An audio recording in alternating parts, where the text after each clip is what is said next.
Perspectiva, um programa do Observatório do Terceiro Setor, sempre explorando os horizontes da realidade brasileira. Olá, bom dia. Começa agora o Perspectiva, um programa do Observatório do Terceiro Setor. Hoje vamos falar do IBGE e a realidade brasileira. A cada 10 anos, o Instituto Brasileiro de Geografia e Estatística, o IBGE, realiza uma pesquisa, que é o Censo Demográfico, que revela quem somos nós. Essa pesquisa faz uma radiografia do país. A edição de 2022 marca 150 anos da primeira coleta de dados no Brasil. Neste ano, a pandemia e a falta de verba atrasaram os trabalhos do novo censo. Participam do programa Simar Azeredo, diretor de pesquisas do IBGE Estatístico, com especialização em educação e secretário executivo da Comissão de Planejamento e Organização Geral dos Censos do IBGE. O José Estáquio Diniz Alves, sociólogo, doutor em demografia e atualmente pesquisador independente. A co-apresentação do programa é de Frank Valverde, que tramentará os destaques do site do Observatório do Terceiro Setor. Você vai conferir as notícias do mundo, direto de Nova York, com a repórter Ana Paula Loureiro, da Rádio ONU. Bom dia, Franklin. Bom dia, Joel. Bom dia, Simar. Bom dia, José Eustáquio. E bom dia a você, que está em sintonia aqui com a Perspectiva da Rádio Brasil Atual. E, Joel, eu queria complementar, né, que o IBGE existe desde 36, né, desde 1936, e a partir de 1940 ele começou a fazer os censos, né, já foram 12 censos e agora está realizando neste ano mais um censo. Aliás, esse ano aqui, de 2022, né, acaba de registrar, a gente registra 150 anos da realização do recenseamento no Brasil. O primeiro recenseamento do Brasil foi feito 150 anos atrás e é importante destacar, né, que o censo ele é fundamental porque é a partir dos números do censo que a gente consegue estruturar, né, o governo federal, né, o Estado consegue estruturar as políticas públicas e, inclusive, até uma discussão que está meio perdida, mas em qualquer momento vai retomar, até a própria representatividade dos estados, né, dentro do Congresso Nacional, seja na Câmara dos Deputados, seja no Senado. No Senado não, porque é sempre 3, né, para manter o equilíbrio, mas há uma distorção muito grande na Câmara dos Deputados, na Câmara Federal, e eu acho que com o censo pode ser estudado uma reestruturação e uma melhor representatividade da população, Joel. Franklin, e os destaques da semana? A semana começou quente, né, Joel? Nesse fim de semana aqui, o ex-deputado Roberto Jefferson, do PTB, né, que está cumprindo prisão domiciliar, teve voz de prisão para cumprir num presídio, né, não mais dentro da sua casa, como vinha acontecendo. Isso em função das declarações que ele fez com relação à ministra Carmen Lúcia, ofensivas, né? Não vou nem reproduzir aqui nada, porque é de uma baixaria, de um nível tão baixo que não dá nem para reproduzir.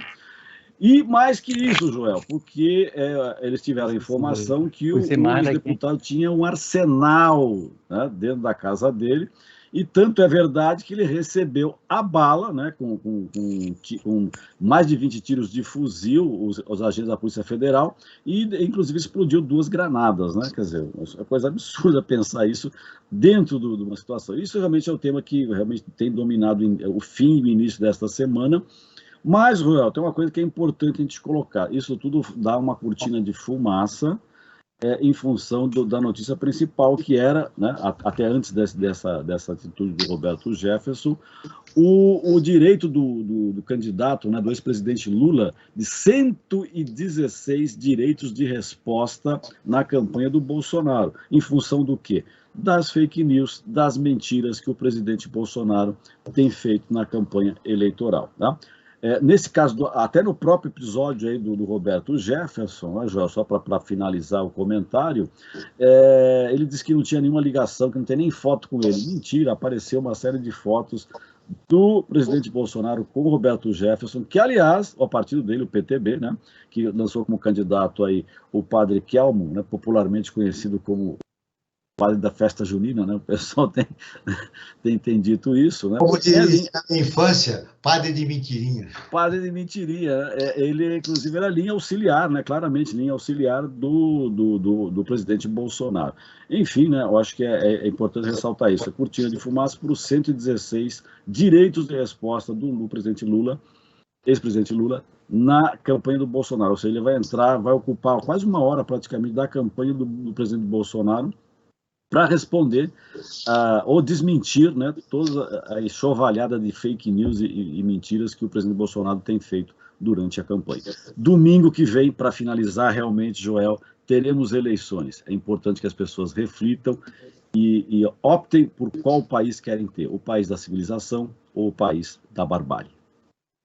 Muito bem, dito isso, Franklin, muito bem dito por você, eu vou cumprimentar os nossos dois convidados. Simar, seja muito bem-vindo ao nosso programa. Obrigado, Joel. Bom dia a todos. Bom dia, Franklin. Bom dia, Estáquio. Bom dia, Gabriel. José Estáquio, seja novamente muito bem-vindo ao nosso programa. Eu que agradeço, Joel, Franklin, Simar. É um prazer aqui estar discutindo um assunto tão importante como o censo de 2022. Simar, eu citei no início do programa, a pandemia e o corte de verbas comprometeram o censo deste ano. Como que estão os trabalhos? Como estão os trabalhos para a gente concluir o censo e mostrar um pouco quem somos nós, né? Sim, sim. Então, nós iniciamos o censo em 1º de agosto desse ano, com uma campanha grande, com um grande lançamento, com um apoio incrível da imprensa, né? A imprensa ajudando muito o processo de colocar o censo em todos os jornais, em todas as mídias. O censo foi, como vocês estão dando agora esse espaço para a gente. Eu acho que o IBGE não pode reclamar, porque a imprensa ela tem cobrido o censo assim, de uma forma, dado uma cobertura muito interessante para o censo. Só que o seguinte, o censo ele começa já com atraso, né? A gente teve aí a pandemia atrapalhando, tanto o ano de 2020 quanto o ano de 2021, a pandemia atrapalhou muito, porque a gente não conseguiu se preparar nem para colocar o censo em 21. E aí, mas por outro lado, a pandemia, ela nos ajuda porque a gente chega mais preparado para fazer o censo, né? E aí, só que o seguinte, em 2020, nós abrimos um processo seletivo. Em 2021, abrimos outro e tivemos que cancelar os 2 processos seletivos. Isso gera um descrédito, um problema muito sério também, que é um paralelo que o IBGE está fazendo esse censo com rede social. E qualquer operação feita com rede social, é a primeira vez que a gente está fazendo o censo com rede social, que envolve milhares de jovens, sobretudo jovens, né, na coleta. Então, qualquer problema que aconteça, esse problema acaba se potencializando e reverberando fortemente nas redes sociais. Então, aquele momento ali do cancelamento, nós perdemos um quantitativo de interessados para o censo grande. As pessoas não entenderam por que o IBGE estaria cancelando, por mais que a gente explicasse, e também nós tivemos problemas em devolver as taxas. Por que devolver as taxas? Quem pagou, a gente teria que devolver as taxas para as pessoas, e aí aconteceu um problema de pessoas não terem conta corrente, de estarem com um problema na conta do banco, o dinheiro bateu na conta, o banco estava devendo o banco acabou levando o dinheiro. Então, assim, uma série de problemas aconteceram, e o IBGE abriu, inclusive, um call center para poder tentar resolver. Então, ali começa o primeiro problema. E depois você começa também a ter um problema com... o mercado de trabalho melhora muito durante esse período, em termos de taxa de desocupação. Você vê que no sul do país, no Mato Grosso, onde as taxas estão baixas, a gente não consegue recenseador. O recenseador é o protagonista desse censo, sem ele a gente não consegue fazer censo. Quais são as razões por que vocês não conseguem? Não conseguem porque eles têm outra oportunidade de emprego. Só para você ter uma ideia, eu tive em Gramado, por volta, lá pelo período ali do Festival de Cinema, praticamente pleno emprego acontecendo ali. Gramado, Canela, Mato Grosso, Mato Grosso, a gente está com dificuldade imensa. Eu estou com menos de 40% da coleta feita lá por conta do agronegócio. São Paulo, a mesma coisa. Santa Catarina, Rio Grande do Sul, Paraná, todos esses locais onde a taxa de desocupação ela beira ali o pleno emprego, a gente não consegue. Já o Nordeste, a facilidade é outra. A gente tem já o Piauí e o Sergipe com mais de 80% da população recenseada. Então, o que a gente está fazendo agora? Melhorando as taxas, até porque a remuneração do recenseador que estava prevista não consegue concorrer com o mercado de trabalho. Então, a gente está tendo que aumentar substantivamente o valor da remuneração do recenseador para que a gente possa fazer esse censo. Hoje a gente está com cerca de 28.340.000 pessoas recenseadas. A gente está com a estimativa aí de que chegue a 211 milhões aproximadamente. Estamos, ou seja, com um pouco mais de 50% do Brasil recenseado. A população recebe, no geral, o IBGE muito bem, a taxa de recusa nossa é muito baixa. Mas nós temos uma recusa, que é o que se chama de recusa velada, e que acontece da população não receber o IBGE no primeiro momento, marcar para receber depois e acaba não recebendo. E a população de renda mais alta, nos estratos de renda mais alta, onde a gente tem uma dificuldade ali, uma recusa assumida. Esta recusa que vocês estão tendo, Simar, eu quero repercutir com o Estáquio. Como você disse, o IBGE decidiu prorrogar o prazo de coleta de informações para o censo 2022.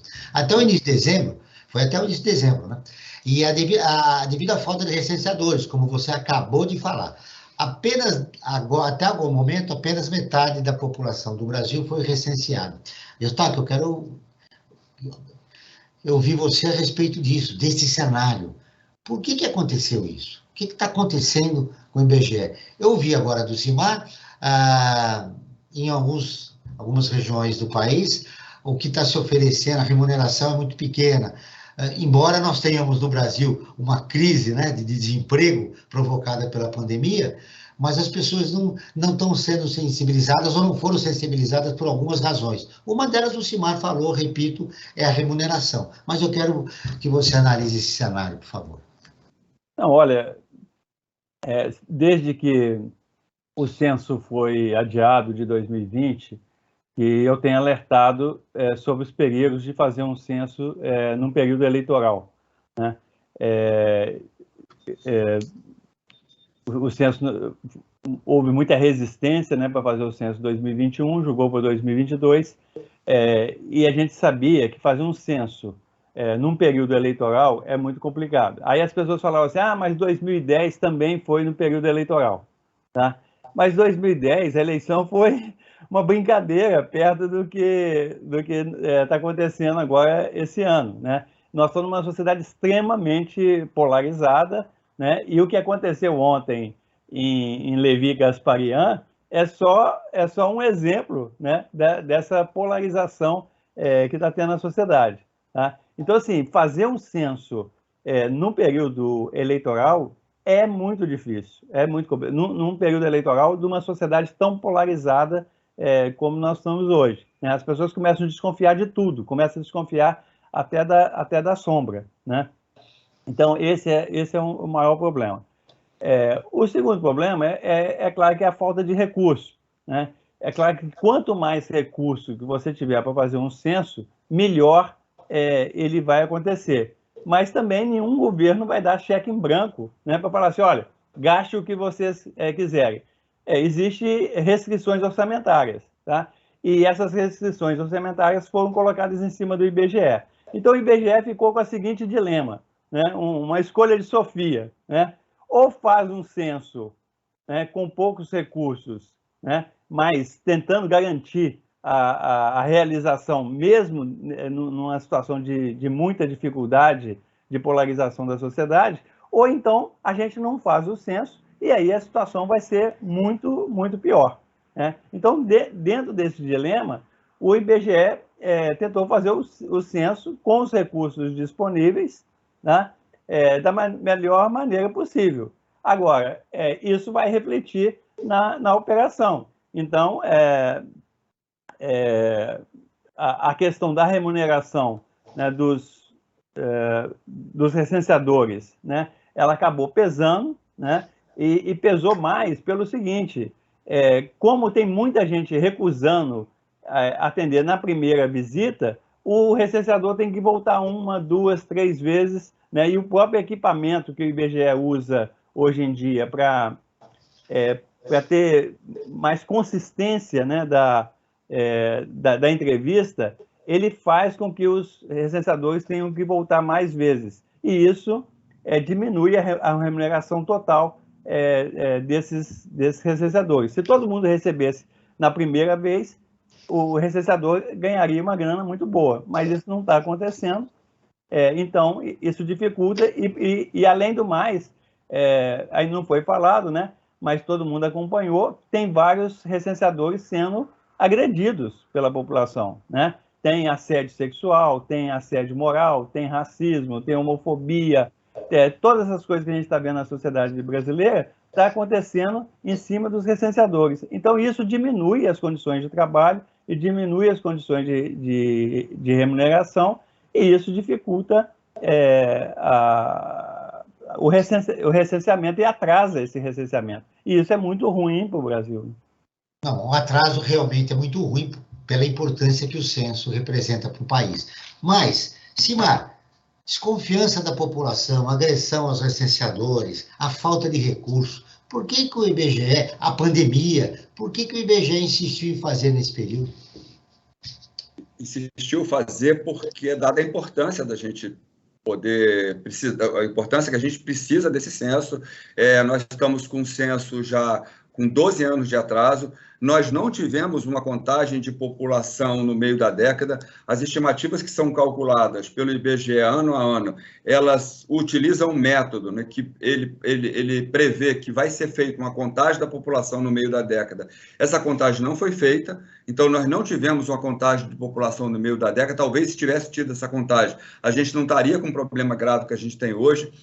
Todas as pesquisas, Joel, que são feitas por amostragem, todas as pesquisas domiciliares por amostragem, que são divulgadas pelo IBGE e por outros institutos, elas são calibradas com o censo, né? O censo é fundamental. Por exemplo, a PNAD contínua hoje, se a gente não imediatamente não recalcular as projeções que são necessárias para calibrar a pesquisa, ela começa a correr um risco até de qualidade. Então, era fundamental fazer o censo e por outros motivos. Prefeituras que estão com população desatualizada, recebendo aquém do que deve receber, prefeituras recebendo mais do que deve receber, transferência de renda que não chega na população por conta de números errados. Então, assim, era fundamental fazer, né? Sem dúvida que é fundamental esse censo acontecer. Infelizmente, ficamos 2 anos parados aí por conta da pandemia, parado assim, sem o censo, mas internamente trabalhando, mas a gente está lá se dedicando fortemente para que a gente consiga colocar um censo de qualidade na mão da população. A gente acredita que passando essa eleição, com todos esses comentários que o Eustáquio traz, né, de uma eleição polarizada, que a gente possa estar até tendo mais pessoas, porque hoje a eleição também, ela acaba dragando muito. Muitas pessoas que poderiam estar atuando como recenseador estão trabalhando aí de banderola, ganhando 150, 100 reais por dia. Agora vamos ouvir a Rádio ONU, parceira de conteúdo do Observatório do Terceiro Setor, com a reportagem. O mundo digital e redes sociais estão alimentando o discurso de ódio como nunca. Ana Paula Loureiro, de Nova York, tem as informações. A relatora especial da ONU para Direito à Liberdade de Opinião e Expressão disse que o bloqueio de informações dentro da Rússia eliminou qualquer notícia independente. Isso pode incentivar outros agressores ao redor do mundo. Irene Khan ressalta que propaganda e desinformação não são novidade na guerra, mas a tecnologia digital e as redes sociais estão alimentando o conflito como nunca, criando uma situação extremamente perigosa na Ucrânia e em outras zonas de guerra para civis vulneráveis que exercem seus direitos. To target civilians with hate speech, incitement of violence, attacks. Nesta entrevista à ONU News, Irene Khan alertou para o perigo do discurso de ódio, propaganda e desinformação direcionada à população civil numa guerra onde a informação é de grande valor. Sobre o conflito na Ucrânia, ela destacou a negação do acesso à informação e sua manipulação. Irene Khan ressaltou que a mídia independente foi completamente destruída de várias maneiras na Rússia e que isso nunca havia acontecido. A relatora questionou as restrições impostas pela Rússia, dizendo que é completamente imprudente criminalizar notícias que não vêm de fontes governamentais. Para ela, isso vai muito além de qualquer tipo de restrição necessária em tempos de guerra. A relatora também falou sobre o papel que desempenham as diferentes plataformas na internet. Para ela, Meta, Twitter, Google e outras empresas devem se pautar pelo princípio do respeito aos direitos humanos em suas atividades. Questionada pelo caso da Meta, proprietária do Facebook, citada em um de seus relatórios por censurar determinadas postagens, a empresa permitiu que ucranianos expressassem sua raiva contra militares russos. Para Khan, não se trata de apoiar a Rússia ou a Ucrânia, mas sim a aplicação de padrões universais de direitos humanos. If Meta was to apply those human rights standards and humanitarian principles, they would not allow... De acordo com ela, se a Meta utilizasse esses padrões e respeitasse os princípios humanitários, não permitiria a desinformação da Rússia ou dos ucranianos, e acrescentou que isso fortaleceria sua posição como uma organização global, imparcial e forte. A relatora ressaltou ainda que é por isso que as redes sociais devem ser guiadas por padrões de direitos humanos e não apenas pelas próprias políticas da empresa. Da ONU News em Nova York, Ana Paula Loureiro. Continuamos com o Perspectiva, um programa do Observatório do Terceiro Setor. Hoje nós estamos falando sobre IBGE, Realidade Brasileira, com o Simar Azeredo e o José Estáquio. Franklin, antes de falar da nossa enquete, é bom destacar que esse retrocesso no mundo, o Brasil é um reflexo dele, né? O que está acontecendo aqui, exatamente. Sem dúvida, Joel, sem dúvida. Infelizmente, essa não é um fenômeno... Se fosse só no Brasil, acho que era mais fácil tentar resolver, mas isso existe, está no mundo inteiro. A gente vê na Europa esse discurso do ódio sendo alimentado, né? Constantemente nos Estados Unidos, enfim, isso está generalizado e acho que os governos, de uma forma geral, ao invés de alimentar, como muitos deles fazem, né, deveriam trabalhar para evitar esse tipo de coisa e até instituir instrumentos de defesa da sociedade, que a sociedade fica meio que à mercê dessa bandalha toda que está aí. Vamos colocar, não é a palavra mais adequada, mas é o que está acontecendo, né? Isso só faz alimentar ainda mais o clima de ódio, Joel. Esse ataque aos direitos humanos, claro que ataca também o nosso processo civilizatório. Esse que é o grande medo desse retrocesso que vivemos. Agora vamos ao que os nossos seguidores votaram a respeito do tema do programa de hoje, Frank. É verdade, nós a cada programa que realizamos aqui na Rádio Brasil Atual, nós realizamos uma enquete. A enquete não tem aquela base científica, mas serve, né? Como realizada pelo IBGE. Exatamente, o IBGE faz tudo em cima de bases científicas, né? Mas serve para a gente ter uma noção de como é que as pessoas estão pensando, pelo menos aquelas pessoas que nos seguem, aquelas pessoas mais próximas aos nossos programas, né? Apresentados aqui na Rádio Brasil Atual. E para o programa de hoje, né, IBGE e a Realidade Brasileira, nós fizemos a seguinte questão na nossa enquete. Você responde às pesquisas de institutos com o IBGE e o número foi um número bastante assim, feliz, né, e animador. 92% das pessoas disseram que sim, que respondem as pesquisas, as perguntas, né, realizadas pelo IBGE. E 8% disse que não, né? Um número bastante pequeno, mas enfim, né? Acho que até o ideal seria que 100% das pessoas respondessem, porque é importantíssimo para o país e para as próprias pessoas, né? Inclusive, né? É isso que precisa se conscientizar aqui. Esses números que o IBGE vai finalizar ao final do censo, né? É importante para todo mundo, né? Todo mundo vai sair ganhando com esses números, né? E eu tenho uma questão, Joel, que eu acho que o IBGE já passou aqui por casa, né? Já fazendo o censo, né? E, inclusive, na minha casa fui eu que respondi as questões do censo. E como moro numa casa que meus pais moram em conjunto no mesmo quintal, digamos, em outra casa no mesmo quintal, eles são pessoas de idade, eu acompanhei, né? Eles até dificuldade de ouvir e tal, então eu acompanhei nesse censo. E o censo, claro, acho que funciona de uma forma randômica, e eu respondi algumas questões, né, de uma forma mais simplificada, e para os meus pais caiu o questionário ampliado, né? Então, eu até queria perguntar, começar pelo Simari e o José Eustáquio. Esse formulário amplificado que eu vi, né, quer dizer, eu tive a oportunidade, né, quer dizer, por uma sorte, uma coincidência da vida, de participar, quer dizer, participei de um e no outro eu auxiliei, acompanhei meus pais na resposta.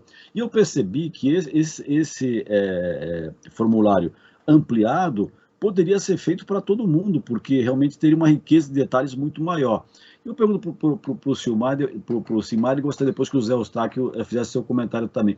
Por que não fazer esse formulário que é ampliado para todo mundo? Porque a riqueza de detalhes e, digamos, a precisão dos dados ia ser muito maior do que randomicamente sortear um pequeno número, digamos, ou uma parcela do contingente brasileiro para responder essas questões. Silmar.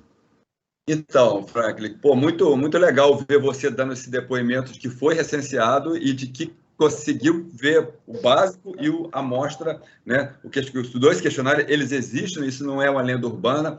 E, assim, fazer o censo com todo o questionário que a gente chama de questionário da amostra, o questionário mais completo, com 78 perguntas, demoraria muito o censo. E a gente hoje tem, hoje não, já faz tempo, né, que o IBGE e o mundo desenvolveu técnicas de amostragem, né? A PNAD contínua é um exemplo desse. Nós temos uma amostra de 211 mil domicílios, feita trimestralmente, que representa aí o desemprego. E não é uma pequena amostra, são 7 milhões de domicílios que vão responder perguntas sobre a educação, trabalho, nupcialidade, deficiência, rendimento, até o autismo está incluído ali dentro. Então, a gente vamos ter, ao final desse censo, 7 milhões de domicílios respondendo, né, sobre todos esses temas, né? E no questionário menor, que é o básico, você tem algumas características lá do domicílio, tem um pouco lá das suas características demográficas e a renda da pessoa responsável pelo domicílio.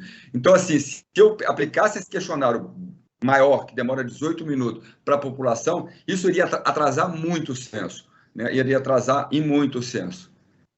Mas ficaria com uma riqueza de informações melhor, mais precisas, né? Não necessariamente, Joel.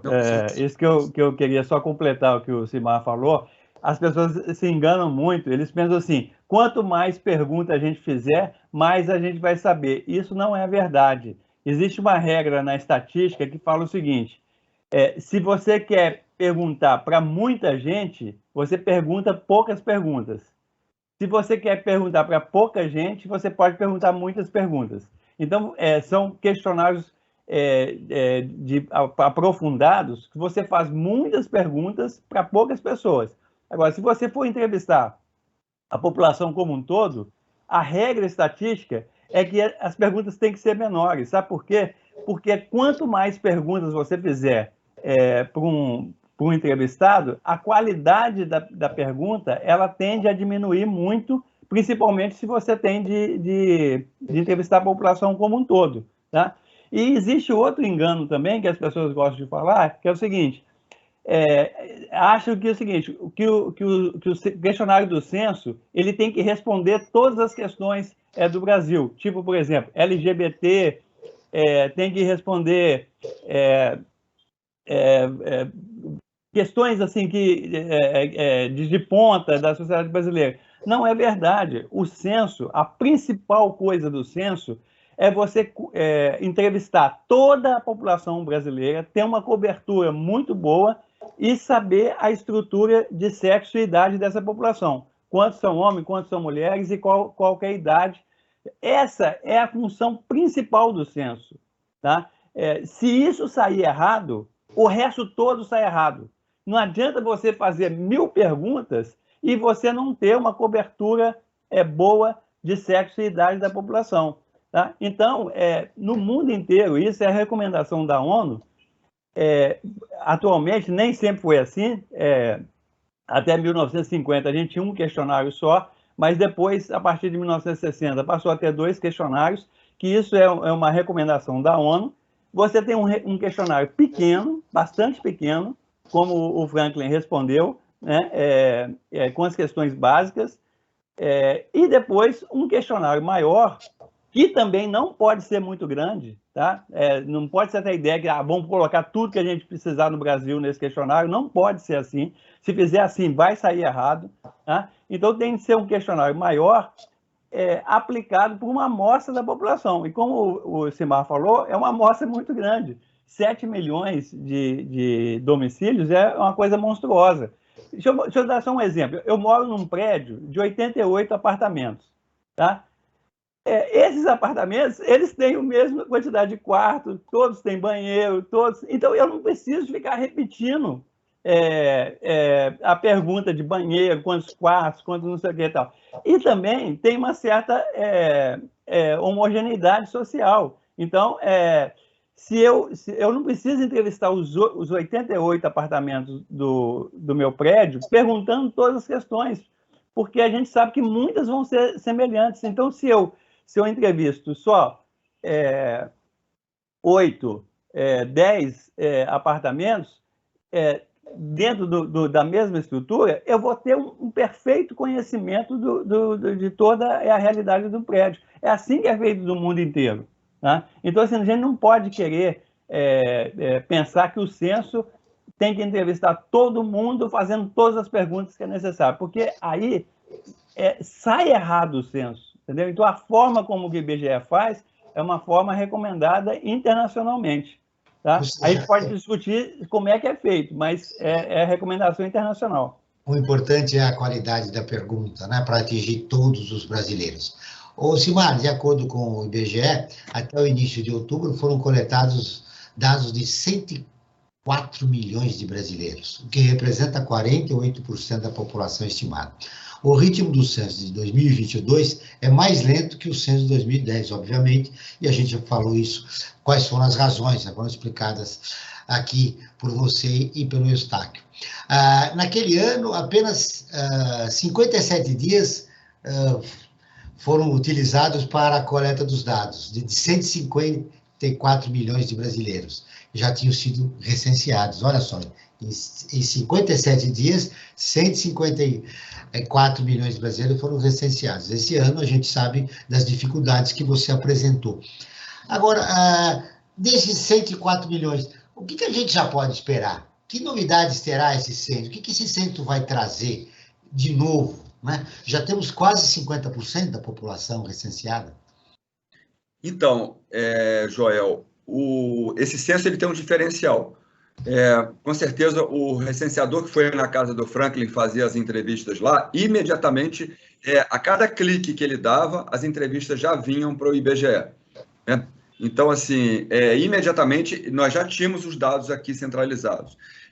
Nós estamos com uma série de ferramentas que elas fazem cruzamentos tanto fazendo georreferenciamento. Essa é a primeira vez que o censo vai georreferenciar, ou seja, captar as coordenadas de GPS de todos os domicílios.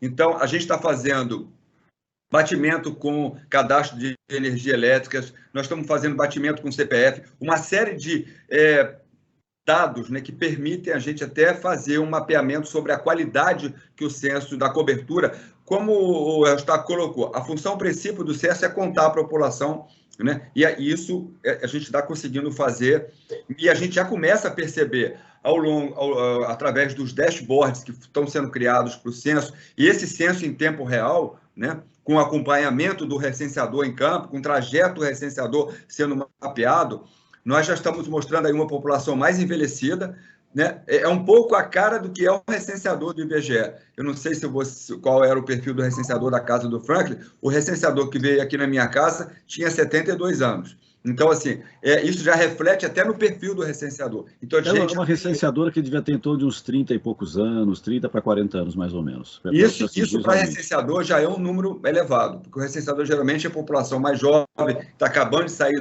do ensino médio ou entrando aí no ensino superior, e a gente vê presente no censo essas pessoas já conseguindo mexer em smartphone com uma facilidade muito, muito grande, e o sucesso e uma responsabilidade também maior, né? Até para abrir as casas. Então, assim, esse censo ele traz essa novidade que eu falei, que com certeza o Eustáquio pode falar isso melhor que eu, porque é especialista no assunto. Vamos ter aí uma mudança na estrutura etária, o censo vai trazer isso em todos os municípios Ou seja, até agora o Brasil está ficando um pouco mais velho, Eustáquio. Mas uma outra curiosidade que eu queria colocar aqui no programa, já que o Franco, no meu caso, eu moro na zona norte da cidade, eu moro em apartamento, está aí a foto do recenseador e o WhatsApp dele para marcar uma entrevista com os moradores. né? Eu achei aqui uma coisa curiosa. Hoje eu desci no elevador e vi, né, a foto dele, eu ligo para ele e digo a hora que eu posso recebê-lo. Eu achei aqui uma facilidade. No meu caso, eu vou colocar o dia que ele estiver lá falando com os meus vizinhos, eu vou junto, porque se ele voltar lá, cada um colocar um horário, aí esse recenseamento vai durar muito mais do que a gente imagina. Mas, Eustáquio, estamos ficando mais velhos, a gente já sabia disso, né? E essas informações vão nortear muitas políticas públicas, né? Sobretudo num país que está ficando mais velho, o nosso olhar em relação ao idoso deve ficar muito mais presente, né, nas nossas políticas públicas.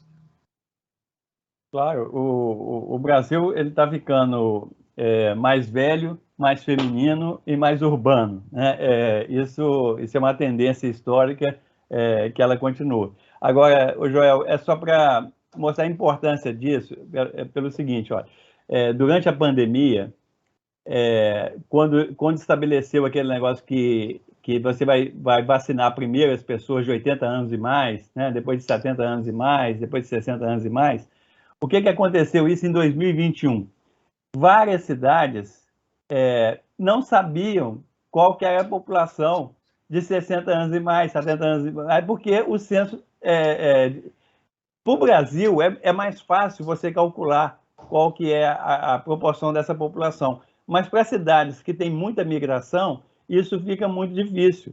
Então, assim, eu tive vários prefeitos ligando para mim, e particularmente no Amapá, que eu tenho um amigo muito grande lá, os caras me pediram, pelo amor de Deus, eu tive de fazer uma projeção assim, muito rápida para estabelecer qual que era a população de 80 anos, de 70 anos, 60 anos, para eles definirem a vacinação, entendeu? Então, assim, o censo ele é fundamental para as políticas públicas, igual você falou, João, o Frank também já falou sobre isso, porque se você não conhece a realidade, você não consegue atuar sobre essa realidade. E esse ano, nós estamos com uma situação que é muito clara, o seguinte: todos os institutos de pesquisa erraram no primeiro turno, tá? Todos erraram. E eu não estou falando isso agora, porque senão vocês vão falar assim, depois que errou, ele está denunciando. Não, antes do primeiro turno, eu dei uma declaração, inclusive para o Financial Times, tá publicado internacionalmente, eu falando o seguinte, olha, todas as pesquisas vão errar. Se alguma acertar, é porque tem pesquisa demais, às vezes ela errou de um lado, vai acertar sem querer. Por quê? Porque a gente não sabe qual que é a realidade. Eu vou te dar só um exemplo muito claro. A gente sabe que a população evangélica, a maior parte da população evangélica está votando no Bolsonaro. A maior parte da população católica está votando no Lula. E dos sem religião também. Tá? Então, isso a gente sabe, a pesquisa está mostrando. Mas qual que é a proporção de evangélicos na população? Ninguém sabe.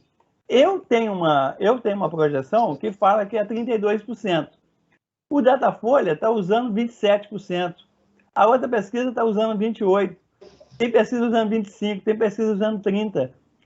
Então, se você não sabe qual que é a proporção de evangélicos na população brasileira, como é que você vai fazer uma pesquisa de opinião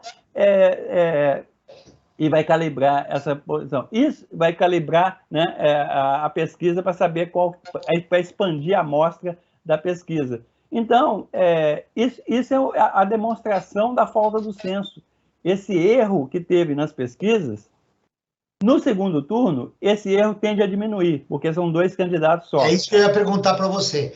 No segundo turno, a tua expectativa é o que o Datafolha e o Exibop estão apresentando, mantém aquela diferença que eles falaram. Nós estamos nos referindo às pesquisas para presidente da República. Você acha que há uma mudança significativa aí? Deverá acontecer? Não, se você comparar as pesquisas agora do segundo turno com a do primeiro turno, elas já estão mais próximas agora. Elas já estão mais próximas. E deve, essa semana, ficar mais próximas. Agora, elas só iriam acertar bem se tivesse o censo. E isso eu já tinha denunciado ano passado, 2021. Quando eu falei assim, o censo ser adiado para 2022 vai prejudicar as eleições. Porque como é que as pesquisas vão saber a realidade? Como é que os candidatos vão defender políticas públicas se a gente não conhece a realidade do país. Então, isso é a maior demonstração da falta que o censo faz. Né? A questão da pandemia e a questão da eleição mostram que assim, é fundamental que a gente faça um bom censo, que esse censo seja feito da melhor qualidade, com maior rapidez, divulgando os dados de maneira mais rápida possível, senão o Brasil vai cometer muitos erros. Antes de conversar com você sobre quem quer ficar informado sobre projetos, causas sociais e direitos humanos, Franco, eu quero uma pergunta rapidamente que você me responda, Eustáquio. O censo do IBGE deveria ser uma política de governo, não de Estado, né? Não, uma política de Estado. De Estado, não de governo.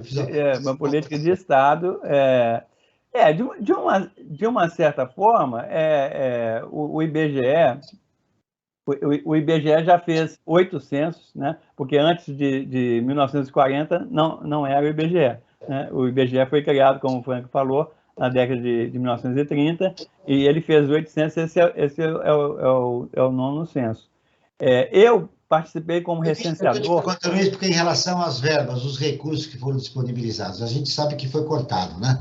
O problema é o seguinte, Joel, a gente também não pode reclamar, não, é o seguinte, estão cortando recursos da educação, estão cortando recursos da saúde, estão cortando recursos da infraestrutura, estão cortando recursos de tudo quanto é lugar. Aí você vai falar, não, o IBGE não vai ter corte nenhum. Isso não existe.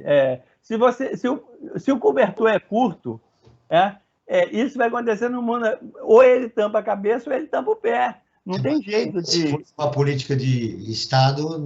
Mas a educação não é uma política de Estado, a saúde não é uma política de Estado, e não tem dinheiro. Muito bem. Eu concordo com você totalmente, que devia ser assim, mas só que não é assim em lugar nenhum do mundo, porque essa a restrição orçamentária, ela atinge todo mundo. Muito bem, agora a palavra... Só uma coisinha, Joel. Eu não estou querendo justificar, não. Eu acho que devia ter o dinheiro e devia ter mais dinheiro, e o censo, quanto mais dinheiro, a qualidade vai ser melhor e o retorno para a sociedade vai ser melhor. E eu defendo essa posição. Agora, eu estou dizendo o seguinte, é ilusão a gente achar que vai ter dinheiro para tudo. Não, mas a pergunta que eu quero que o Simar pense, ele responde depois que o Frank falar, com esse recurso recebido, nós teremos um censo com qualidade? Mas isso daqui, guarda essa sua resposta, Simar. Vamos ouvir o Frank Valverde agora. Perfeito, Joel. Eu acho que a forma de seguir, estar bem informado sobre uma série de assuntos, é seguir o Observatório do Terceiro Setor nas redes sociais, acompanhando as informações do Brasil e no mundo. No Insta, né, como o pessoal chama, o Instagram, @Observatório 3 Setor. No facebook.com/Observatório 3 Setor. Nos 3 casos, o 3 em numeral. E os nossos programas de rádio, como esse que nós estamos fazendo agora, eles ficam disponíveis no nosso canal do Observatório no YouTube. Lá você também encontra entrevistas e quadros como Você Sabia e Você Conhece, que mostram uma série de aspectos ignorados da nossa história e refletem também sobre a nossa sociedade. Basta buscar por Observatório 3 em numeral setor. E você colocou uma pergunta para o Simar, e eu queria colocar uma outra também, tanto para o Simar como para o Zé Eustáquio, né, depois que ele responder a que você fez, Joel, que é sobre a proteção de dados. Eu tenho antes de começar o censo, eu ouvi muita gente falando assim, mas vão me perguntar dos meus dados e tal, mas isso hoje em dia, como está tudo tão devassado, será que vai ter proteção suficiente nos nossos dados? Essa é uma outra questão para eles responderem logo depois da sua questão que você fez, Joel. Vamos lá, Simar. Então, Joel, esse censo que eu falei no início, ele tem uma quantidade de aparato tecnológico, né? Até por questão da segurança, Franklin, eu não sei se você chegou a observar isso, o recenseador, ao ele perguntar para você o seu rendimento, ele teria que ter dado a opção a você de entregar o dispositivo na sua mão, você informar o valor e seguir adiante. Você coloca a faixa, informa o valor e segue adiante. Ele poderia ter feito isso, se você tivesse alguma negativa de responder o rendimento. Isso é muito bom, sobretudo quando você está trabalhando em cidades do interior, em que você conhece o recenseador, então toda a parte de rendimento, ele entrega para você o dispositivo, você informa o valor e segue adiante. E ele não consegue recuperar a imagem daquele valor depois, chegada para cá. Os dados do IBGE, eles são totalmente confidencializados. Qualquer dado, qualquer acesso ao dado do IBGE, ele tem que ser anonimizado. Então, até hoje, a gente até um caso aí com a ministra Carmen Lúcia, em que um prefeito pediu o número de pessoas que não tinham registro de nascimento e o IBGE ganhou a ação. Não foi possível verificar quem eram as pessoas que não tinham registro de nascimento na época. Então, assim, e com relação à qualidade do censo, tem todo um aparato tecnológico. Com relação ao orçamento, que você me perguntou também. A gente está esperando aí avançar em medidas que foram colocadas para captar mais recenseador, está aumentando o estímulo do recenseador trabalhar com uma melhora substancial na remuneração dele e fazendo esse controle dos gastos que a gente deveria ter tido e nunca acabou não tendo, né? Ou seja, tivemos aí postos de coleta na qual nós não pagamos pelo aluguel, internet da qual nós não pagamos as taxas de internet porque acabamos tendo doação desses elementos, e estamos agora esperando para ver se vai ser necessário que seja colocado um aporte de recurso maior para fazer a conclusão do censo. Mas, inclusive, eu acho que o Eustáquio deve estar acompanhando isso, nós temos tido reclamações, inclusive dos recenseadores, que existe um controle de qualidade muito forte no censo, né? Eu tenho que voltar na casa 4 vezes, eu tenho que fazer X supervisões, e isso a gente não abre mão. Isso, às vezes, até atrasa um pouco o pagamento do recenseador. Eu não posso liberar um recenseador, o pagamento dele, sem antes fazer todo um trabalho de controle de qualidade. Então, assim, a qualidade, ela é fundamental, né, para que a gente possa cumprir essa função princípio, que é contar a população e fazer isso de forma de qualidade. Então, assim, às vezes, durante esse censo, eu começo a perceber distorções e imediatamente a gente começa a consertar. Distorções que podem vir até de treinamento mal dado, podem vir por uma pergunta mal colocada. Logo no início, a gente percebeu isso e imediatamente agiu para consertar, coisas que não foram possíveis de ter feito em outro censo, né? Eustáquio. Não, a questão do sigilo, o sigilo é total. Só dar um exemplo seguinte. Uma vez eu estava fazendo uma pesquisa que a gente precisava descer num nível, né, de setor censitário, né, que é o nível, vamos dizer assim, um nível mais básico da pesquisa. O problema é que se você... É claro que o IBGE, quando ele divulga o dado, você nunca tem acesso ao nome das pessoas, nada disso. Mas se você vai fazer uma pesquisa numa região muito pequena, você pode acabar indiretamente identificando as pessoas, tá? Então, para fazer essa pesquisa, eu tive de ir numa sala de sigilo do IBGE para fazer a pesquisa, para o IBGE verificar se aquela pesquisa ia ter alguma identificação, e se tivesse alguma identificação, eu não podia pegar aqueles dados daquela forma, eu só podia pegar os dados se eu não conseguisse identificar alguém. Né? Então, assim, a seriedade em relação a essa questão do sigilo, aí é total, né? O IBGE, nesse ponto, ele tem ele tem uma tradição, né? Ele tem um nome muito grande para preservar, e isso é isso que o Zimar falou. Toda essa tecnologia, ela permite que você faça um levantamento e ninguém tem acesso, né, ao dado identificado. Né? Então, depois que vai fazer é o seguinte, você vai pegar a renda das pessoas e vai tirar uma média dessas rendas, né, de acordo com como você quiser, pelo município, pelo estado, pelo nacional, mas você não sabe quem é que ganha pouco ou quem é que ganha muito. Você sabe qual que é a distribuição de renda do país que você pode utilizar para efeitos de políticas públicas, mas nunca identificando as pessoas. E nesse ponto o IBGE é mestre nesse tipo de coisa. O IBGE realizou o Dia Nacional de Divulgação e Disseminação do Censo de 2022 no último dia 8. A campanha montou balcões em lugares públicos em todo o país com o objetivo de incentivar os brasileiros a responderem à pesquisa do censo demográfico. Franco Valverde, nós temos mais 10 minutos de programa, batemos um papão, esclarecemos algumas coisas aí em relação ao IBGE, ao censo demográfico, a demora, as verbas, ao sigilo das informações. Então, eu gostaria que você resumisse. Você tem muita informação ainda para dar, mas como a gente adiantou com os entrevistados, você fica à vontade para fazer um resumo total aí. Perfeito. Mais importante. Perfeito. Eu quero dar um destaque inicialmente do nosso site, o site do Observatório do Terceiro Setor. É um site que sempre tem uma série de matérias, uma série de reportagens preocupadas com os direitos humanos e com a cidadania.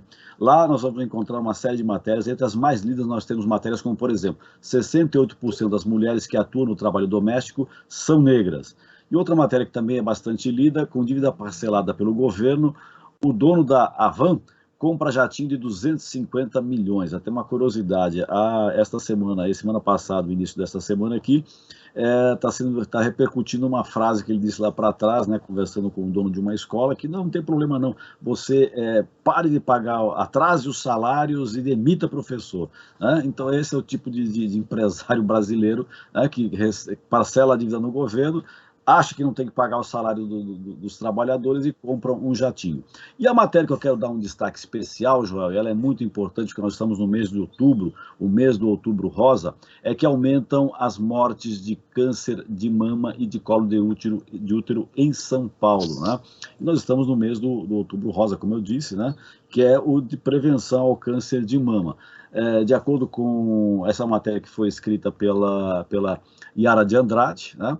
E ela, nessa matéria, ela trata que, de acordo com a Unidade de Informação e Epidemiologia da Fundação Oncocentro de São Paulo, os dois tipos de tumor apresentam queda consistente até o ano de 2008.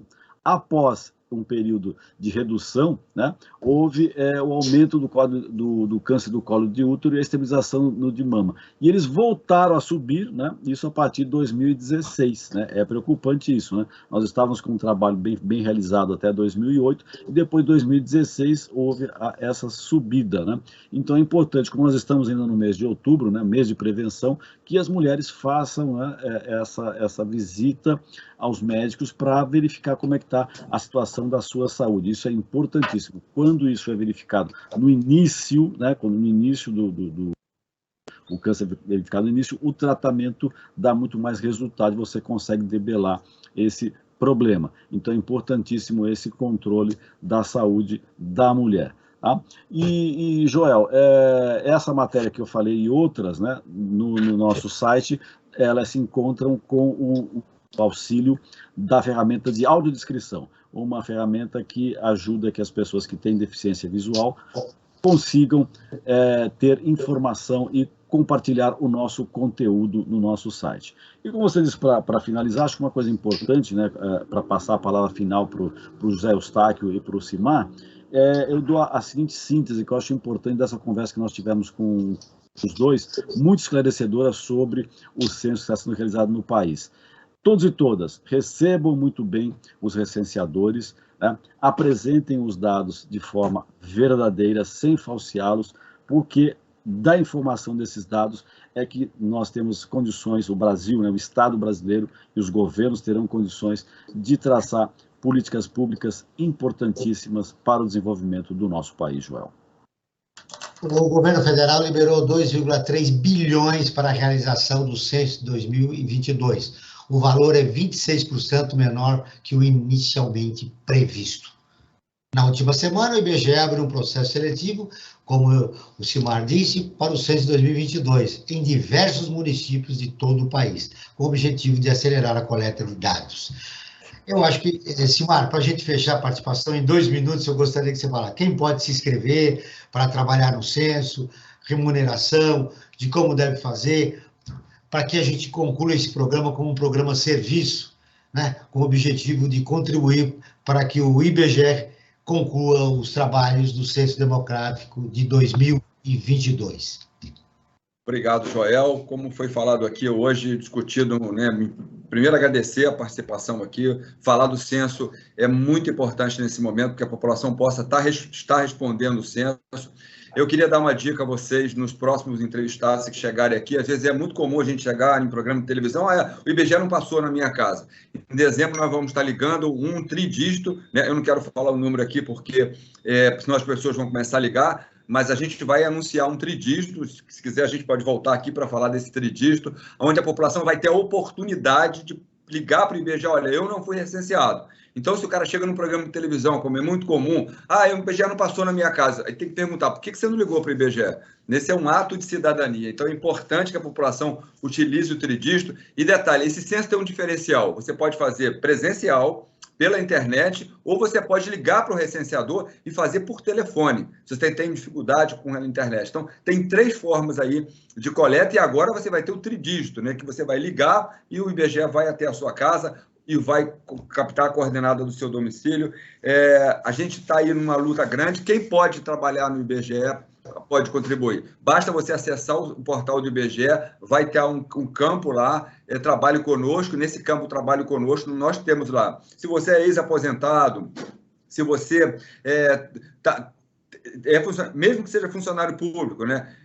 Se você está aposentado como funcionário público, se você é funcionário público e tem tempo, né, professora como ex-expediente, pode procurar o IBGE e se inscrever para ser recenseador. É uma experiência incrível. Censo acontece a cada 10 anos, o próximo agora só em 2030, né?